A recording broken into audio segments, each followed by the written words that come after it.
இன்றைக்கி ஆடி 2வது வெள்ளி. சுவை மனம் சமையலில் என்ன செய்யலாம் அப்படின்னு பார்க்கும்போது இன்றைக்கி ஆடி 2வது வெள்ளிக்கு உட்காரை பண்ணியிருக்கேன். ப்ளஸ் என் டாட்டரோட பர்த்டே இன்றைக்கி.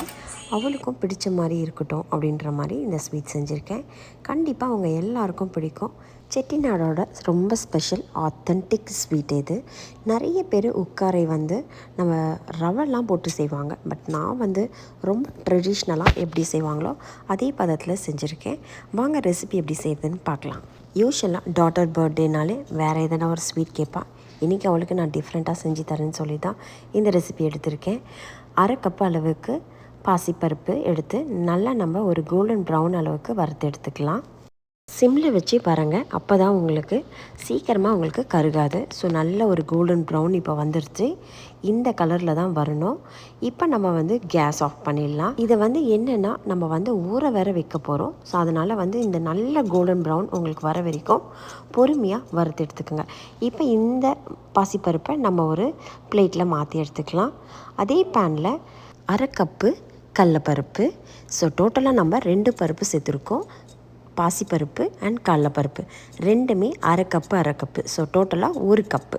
ஸோ இவங்களையும் நல்லா நம்ம எப்படி பாசிப்பருப்பு பொறுமையாக நிதானமாக வறுத்தோமோ அதே மாதிரி கடலப்பருப்பையும் அதே மாதிரி சிம்மில் வச்சு நல்லா வருங்க. நல்ல ஒரு கோல்டன் ப்ரௌன் வரட்டும். பக்கத்தில் இருந்தே இதை வருங்க. இப்போ இவங்களையும் பிளேட்டில் மாற்றிக்கலாம். கொஞ்சம் சூடு நல்லா ஆறின பிறகு நம்ம ஊற வச்சுக்கலாம்.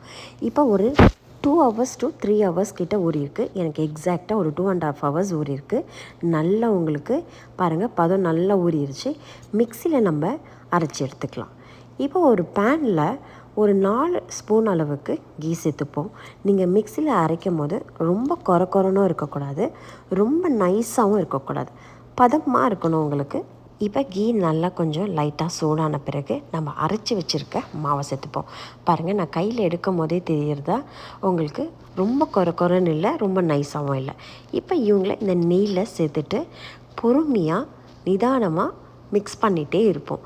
ஏன்னா இது ரொம்ப உங்கள் ஹை ஃப்ளேமில் வச்சு நீங்கள் பண்ணிங்கன்னா டக்குன்னு ப்ரௌன் ஆகிடும், மாவு பிடிச்சிரும். ஸோ அதனால் நம்ம ரொம்ப ஸ்லோ ஃப்ளேமில் வச்சு இதை நம்ம மிக்ஸ் பண்ணிக்கிட்டே இருக்கலாம். ஒரு கோல்டன் ப்ரௌன் கலரில் வரும். அதுவும் இல்லாமல் நம்ம அரைச்ச மாவோட ஸ்மெல்லும் போயிடும். ஸோ இது பார்த்திங்கன்னா நான் ஒரு 20 minutes இது மாதிரி நான் மிக்ஸ் பண்ணிக்கிட்டே இருக்கேன். இதுமாதிரி கட்டியாக உதிரியாக வரும், தனித்தனியாக பிரிஞ்சு உங்களுக்கு. அந்த ஸ்டேஜில் நம்ம வெல்லம் சேர்த்துக்கலாம். வெல்லம் பார்த்திங்கன்னா நான் 2 கப் அளவுக்கு போட்டிருக்கேன். பட் நம்ம 2 கப்பு சேர்க்குறோமான்றது தான் இருக்கும். நான் 1 கப்பு பருப்புக்கு 2 கப்பு வெல்லம் ஜஸ்ட்டு நான் மெல்ட் பண்ணுறேன், வேறு எதுவுமே கிடையாது. அது நல்லா மெல்ட் ஆன பிறகு நம்ம ஆட் பண்ணிக்கலாம். நான் 2 கப்பு சேர்க்கலை, 1.5 கப்பு இல்லைன்னா 1.25 கப்பு கிட்ட நான் சேர்த்துருக்கேன். கரெக்டாக இதில் சேர்க்கும் போதே பார்த்திங்கன்னா உங்களுக்கு எல்லாமே ஏதோ கட்டியாக இருக்கிற மாதிரி ஒரு ஃபீல் வரும். அப்படி கிடையாது. நம்ம மிக்ஸ் பண்ண உங்களுக்கு நல்லா எல்லாமே நல்லா அந்த பாகு உருக இந்த மாவுமே அழகாக உங்களுக்கு மிக்ஸ் ஆகும். உங்களுக்கு விஸ்க் மாதிரி வச்சுருந்தீங்கன்னா அதில் கூட மிக்ஸ் பண்ணுங்கள். இல்லை எனக்கு ரொம்ப கை வலிக்குது, இது மாதிரிலாம் பண்ண முடியல, கட்டியாக இருக்குது அப்படின்னு ஃபீல் பண்ணிங்கன்னா ஹேண்ட் மிக்சர் வச்சு கூட நீங்கள் பண்ணிக்கலாம். பட் நான் கையிலேயே ஃபுல் அண்ட் ஃபுல்லாக நான் மிக்ஸ் பண்ணிகிட்ருக்கேன். இப்போ ஏலக்காய் பொடி ஒரு 1/2 ஸ்பூன் அளவுக்கு சேர்த்துக்கலாம். ரொம்ப ஏலக்காய் பொடியும் சேர்க்காதீங்க. நம்ம ரொம்ப பருப்பு சேர்க்கல, 1 கப்பு தான் சேர்த்துருக்கோம். ஸோ 1/2 ஸ்பூன் மோர் தென் எனஃப். இப்போ பாருங்கள், கட்டிப்பதம் இல்லாமல் அழகாக மிக்ஸ் ஆகிடுது. நமக்கு அந்த பாகு உருக அழகாக மாவு உங்களுக்கு மிக்ஸ் ஆகிடுச்சு. இது கரெக்டான ஸ்டேஜ்.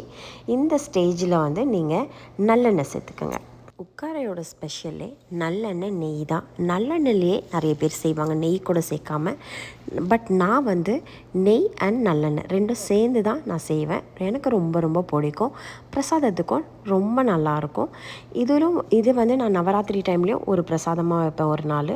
ஸோ பார்த்துக்குங்க, இதே மெத்தடு தான், வேறு எதுவுமே கிடையாது. ரொம்ப easy, very traditional, very authentic. இப்படி தான் செய்யணும். இது மாதிரி ஒட்டாமல் வருது பார்த்திங்களா, இது பர்ஃபெக்ட். இந்த டைமில் நம்ம முந்திரி திராட்சையை வறுத்துக்கலாம். ஒரு 4 ஸ்பூன் அளவுக்கு நெய் சேர்த்துக்குங்க. நெய் கொஞ்சம் நல்லா காஞ்ச பிறகு நம்ம முந்திரி ஆட் பண்ணிக்கலாம். முந்திரியை பொன்னிறமாக அழகாக வறுத்துக்கிறோங்க.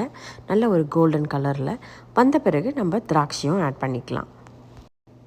இப்போ கேஸ் ஆஃப் பண்ணிவிடுங்க. இப்போ உட்காரையே நம்ம வந்து இன்னும் ஒரு 5 மினிட்ஸில் கேஸ் ஆஃப் பண்ணிடலாம். இப்போ நம்ம வறுத்து வச்சுருக்க முந்திரியும் திராட்சையும் ஆட் பண்ணிப்போம். ஃபைனலாக முடிஞ்சிருது. முந்திரி திராட்சை ஆட் பண்ண பிறகு வேறு எதுவுமே கிடையாது.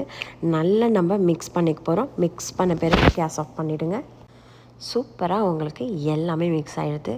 ஹோப்ஃபுல்லி சுகரும் உங்களுக்கு வந்து கரெக்டாக இருக்கும். நம்ம போட்ட வெள்ளைப்பாகு பார்த்தாலே கலர் உங்களுக்கு நல்லா பர்ஃபெக்ட் கலராக எனக்கு தெரிகிறது. நம்ம நெய்வேத்தியம் பண்ண பிறகு தான் குழந்தைங்களுக்கு கொடுக்கணும். ஸோ வந்து ஃபஸ்ட்டு வந்து இந்த ஸ்வீட்டு நான் இன்றைக்கி ஏன் எடுத்த காரணமே பார்த்திங்கன்னா, யூஷுவலாகவே என் டாட்டர் வந்து அவளோட பர்த்டேக்கு ரசமலாய் இல்லைன்னா காஜு கட்லி இது மாதிரி தான் கேட்பா. நான் இன்றைக்கி ஆடி வெள்ளி அம்மா சாமி கும்பிடணும், இந்த ஸ்வீட்டு உனக்கு கண்டிப்பாக பிடிக்கும்னு சொல்லியிருக்கேன் அவளுக்கு. ஸோ அவளுக்கு வெல்லம் போட்ட எதுனாலும் பிடிக்கும், கண்டிப்பாக அவளுக்கு பிடிக்கும்னு நினைக்கிறேன். இப்போ நெய்வேத்தியத்துக்கு நான் கரெக்டாக எடுத்து வச்சுக்கிறேன். எல்லாமே ரெடியாக இருக்குது. என் ஃப்ரெண்ட்ஸும் இங்கே இருக்காங்க. குழந்தைக்கு இன்றைக்கி பர்த்டேனால் என்னோடய ஃபேமிலி ஃப்ரெண்ட் 2 பேரையுமே இன்வைட் பண்ணியிருக்கேன். என் ஃப்ரெண்டு சசி அண்ட் ஷீலா அவங்க இங்கே இருக்கிறனால சாமி கும்பிட்டு அவளுக்கு கேக் கட் பண்ணிடுவோம். இப்படியே பார்த்தீங்கன்னா எடுக்கும் போதே உங்களுக்கு எவ்வளோ அழகாக வருது பாருங்கள். சூப்பர்வாக I am very happy. Very authentic sweet இன்றைக்கி நான் பண்ணதுக்கு. நெய்வேத்தியம் பண்ணுறதுக்கு இப்போ ரெடியாக இருக்கும். இன்றைக்கி சாமி கும்பிடுறதுக்கு கொஞ்சம் லேட் ஆகிடுச்சு. ஏன்னா இன்றைக்கி பார்ட்டினால் ஃபுல் அண்ட் ஃபுல் குக்கிங்கில் இறங்கியாச்சு. காலையிலேருந்து இப்போ ஈவினிங் வரைக்கும் எனக்கு குக்கிங்லேயே கரெக்டாக இருந்தது. இது எல்லாம் முடித்து சுவாமிக்கு நெய்வேத்தியம் பண்ணுறதுக்கு கொஞ்சம் லேட் ஆகிடுச்சு. அதனால் இப்போ நெய்வேத்தியம் பண்ண பிறகு தான் அவளுக்கு கேக் கட்டிங் அண்ட் ஃபுட்டுலாம் சர்வ் பண்ணுறது. உங்களுக்கு ஃபுட்டு பற்றி ஃபுல்லாகவே நாளைக்கு வீடியோஸில் பார்க்கலாம். நீங்கள் அவளுக்கு என்ன பண்ணது, பார்ட்டிஸ்க்கு எல்லாேருக்கும் என்ன பண்ண, குழந்தைங்களுக்குலாம் அப்படின்றதெல்லாம் உங்களுக்கு நாளைக்கு வீடியோவில் வரும் கண்டிப்பாக. உங்களுக்கு இந்த ரெசிபி பிடிச்சிருந்தா மறக்காமல் எனக்கு லைக் பண்ணுங்கள், ஷேர் பண்ணுங்கள், கமெண்ட் செக்ஷனில் சொல்லுங்கள். சப்ஸ்கிரைப் பண்ண மறந்துடாதீங்க. Thank you so much.